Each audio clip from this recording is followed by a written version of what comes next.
I knew this moment would arrive. I don't know if I'm ready for that, but let's just do it. Italians either love something or hate something. So today I'm gonna talk about the 5 things that Italians hate about Sweden. Starting with hate is a big word, alright? It's not every Italian think those things, but it's just want to tell you what I've heard from some Italians, or I myself don't really enjoy about being in Sweden. No country is perfect. I love Sweden. I've been living here for many years, but there are things that some people might want to know before coming to this country, or just because, let's be obvious, there are things that are not 100% perfect, not even in Sweden. So the number 1 thing that Italians hate about Sweden is dark winters. I've heard so many people complaining about this, that Sweden is really up north, which means that you get really light summer, a lot of light in the summer, or you have really dark winters. And Sweden is also really big, so it depends on where you are in Sweden. You can be further up north, it's really dark, or southern, where it's less dark, right? I'm in Stockholm, which is relatively south. Here during winter, the darkest day is about 6 hours of daylight. And talking about daylight, I don't mean sun, I mean light. The sun, it's really shy, just going slightly above the horizon. You can see it, you don't feel it. It's not warm. And the darkness is really a big factor for a lot of people that I know. In Stockholm, for example, the sun might, or the light might start going up. The daylight starts around 8:45 in the morning, so almost at 9 a.m.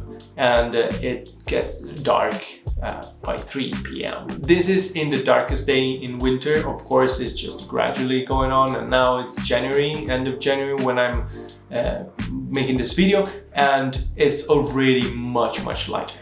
So going to number 2, which is making friends. It's not that Swedes are not social people. They are in their ways, like completely different from Italians. Italians, you can just go outside and make a new friend in 10 minutes. But the friendship that Italians make, it's a bit looser. You have a lot of friends, while Swedes tend to have a really selected group of friends that they're really close with. And being a part of that group, it's very unlikely for a lot of different reasons. It might be cultural differences, it might be language, it might be experiences. You might want to talk about something from when you were a kid, when you were young, and you don't really know it because you don't have the same background. And also because, let's say, Italians can also have their weight in this. We have really strong culture, and we think that we do most of the time are right, and there's no other way to see it, basically to consider that other people might do it better than us. So we really want to show them that our way is the best. This of course clashes a little bit with the Swedish mentality of never taking too much space and being reserved, which of course makes it hard for Italians to come here to create those friendships that you might otherwise be able to create in other countries. That said, it really depends on the environment that you, for example, work with or study in. If you study and it's the master level, for example, or in my case when I did my PhD, that's a very international environment. So I managed to make friends, but not many friends. If I think about it, I don't really have many Swedish friends. And it's a shame, but I'm working on it. So number 3, this one is how hard it is, especially in big cities and especially here in Stockholm, to find housing. The housing market is very controlled in Sweden, which means that you cannot just buy an apartment and rent it out, because you might want to check with all the neighbors if they're fine with it, and then it needs to be discussed, and you might gonna have a 1-year period where you rent it out. This of course depends on the properties, depends on the area, but this is my experience in Stockholm. Then there is also a lack of housing. There's not enough housing for the population. The population has been increasing for many years, very rapidly. And this people, like, let's say, there's not enough housing that are built to think about this increasing population, which means, of course, it's much harder to get a place to stay. You might pay very, very high rents, and if you want to buy, you better have some money from before, maybe your parents helping you, because otherwise it's extremely hard to buy. Let me know if you want a video about Swedish housing market, because that is really interesting and it's something that I've always been interested about. So now this number 4, please listen to me, all right? This is nothing bad about this, just it's something that I've reflected, because this is a cultural clash between Italy and Sweden. Everything needs to be so extremely politically correct in Sweden. And the fact is that in Italy, we talk about differences and we highlight them. So if there's somebody who comes from another country, we talk about all the stereotypes of that country and we just throw it out. We have a way to make jokes that it really goes onto stereotypes, and it just presses hard on them not to be offensive, just because, you know, we are different. It's a fact, and we don't mean any harm, at least most of the people. Some people might. That is not my experience for most of the people I met. And it's just a cultural difference. But in Sweden, you're not gonna talk about stereotypes of minorities. You basically don't do it. If you do it, people are gonna panic. Everything needs to be so extremely politically correct in Sweden. And sometimes it's just, I don't know, it's just a flat way of seeing it. It's just ignoring the differences that there is between people.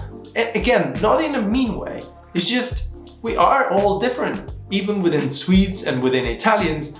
I mean, Italians, we complain about our neighbors. So we complain about everybody. But it's not that we're gonna go out and we're not out to get them. We just make fun. Because, you know, the same way that you're gonna make fun of me, I make fun of you. In Sweden, that's not the case. It's a difference. If you're Italian, know it. Don't make jokes like you would in Italy. Understand first the Swedish mentality, and then you could get to joke about whatever you want. But think about it, right?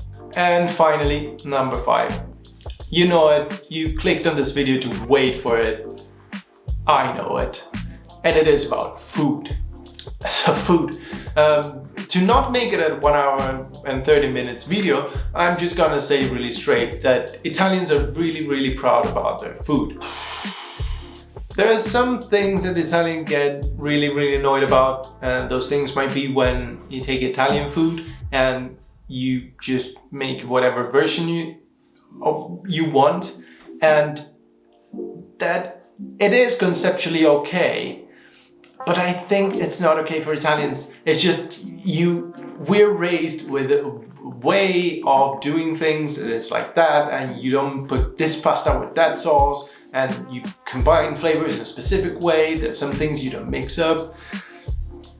That's not really what you do in Sweden. And I was shocked the first day I came to Sweden, because I went to buy some lunch and you get the salad with the pasta, with the meat, with the sauce on top. And everything was mixed. And sometimes will be fruit in the same plate.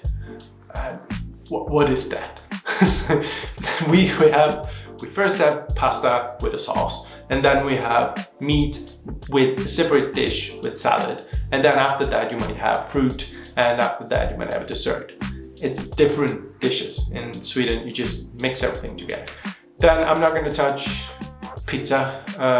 Just please respect the fact that we cry every single time that you eat pineapple or kebab on pizza. And by the way, to all the Swedes, the pizza salad that you have, so the salad that you think it's something typical of a pizza, that's something you made up.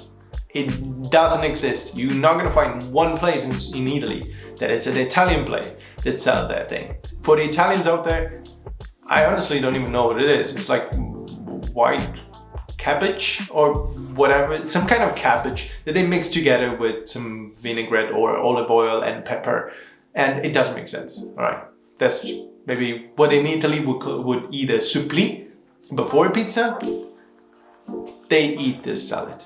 Then pasta. 3 hours later. Just a few rules to follow for Italian food. A, Don't cook Italian food to Italians. If you eat pizza that is some sort of weird pizza that you really enjoy, like Hawaii pizza, which is pineapple pizza, or kebab pizza, just eat it for yourself. Rule number 3, try to eat food that is separated. Just don't mix everything together. Just taste one thing and just feel the taste of that. And then when you're done, taste the second thing. That's a big difference, I think, between Italian and Swedish food. So I've been talking way too much about Italian food or Swedish food and food in general. So I'm just gonna cut it here. That's it. I need to open a window and get some fresh air because this is way too much. It just in us. We just cannot get rid of this feeling that it's uncomfortable when. But thank you for watching, and let me know what you think about those things. Is there anything that you think is not okay, or other things that you think, you know, Italy should do better, or Sweden should do better, or we just can learn from each other. And if there's other thing, if you've been in Sweden for a while, or you're Swedish, is there anything that you really don't like about Sweden? Because I'm curious to know. Generally, I love this country. So, but there are a few things. You know. Bye bye!